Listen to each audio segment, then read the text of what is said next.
What's up, guys? I'm gonna do a quick review of Sony's new movie, Devotion, starring Jonathan Majors, Glenn Powell, and Joe Jonas. Some of you might know who Joe Jonas is. This movie doesn't this is a weird. I don't know. This movie doesn't have a lot of buzz around it and behind it, which is very fucking weird, especially from Sony. This movie starring Glenn Powell and Jonathan Majors. Two people are going to be major players going forward in Hollywood in the next couple of years. Hell, even Jonathan Majors, there was 2 fucking trailers for other big major movies he's going to be in. Glenn Powell, he was just in Top Gun Maverick, and he's another movie with planes, another war movie with planes. Why wouldn't you promote these 2 guys? Put them everywhere. This movie had a budget of $90 million. It's directed by J.D. Dillard. A lot of people say they got problems with the directing. I think this is probably one of the best directed movies of the year. It's easily for me. I think it's up there between.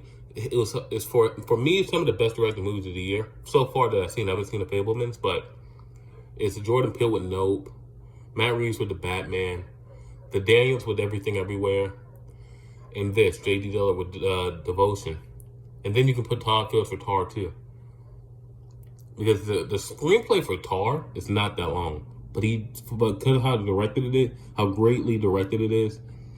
It's able to stretch out to how long it is and how great it is.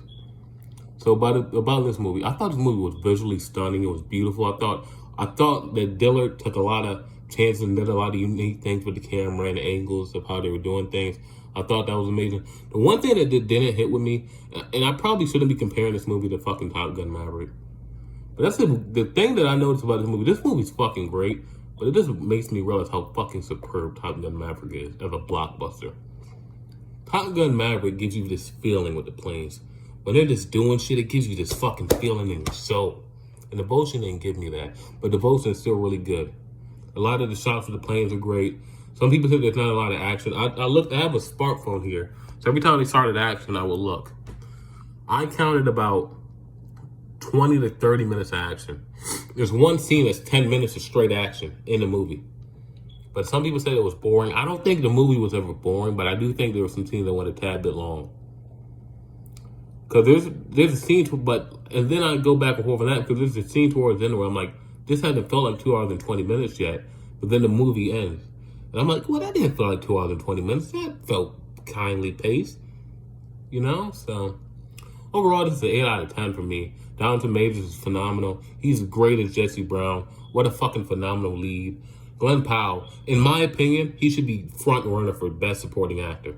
I haven't seen a supporting actor, but even that might be a throw up, because him and Jonathan Majors are pretty even on screen time in this. They're pretty even. It's close, man. Jonathan Majors is the lead, but him and Glenn Powell are pretty close on screen time. So, but if he's gonna go down as supporting for this, I think he should be front runner for best supporting actor. I haven't, the only other great supporting actor thing I've seen this year is fucking Tom Hanks and Elvis. That's the other notable best supporting, So, in my opinion, he should be front runner. I really like this movie. I really recommend it. It's 8 out of 10. I know some people said another problem people said was lighting. They didn't like the lighting in the movie. There was a couple scenes with Jonathan Majors and another scene with Joe Jonas and whatever, where the lighting was just fucked up. It was really fucked up. But yeah, if you're into war movies, this is a very interesting movie. It's about the forgotten war, the Korean War. That's why I just don't understand why Sony didn't market this. You got Jonathan Majors, you got Glenn Powell, you got a fucking war people don't really know about because we don't really talk about it. The forgotten war. They should have just fucking pushed this hard.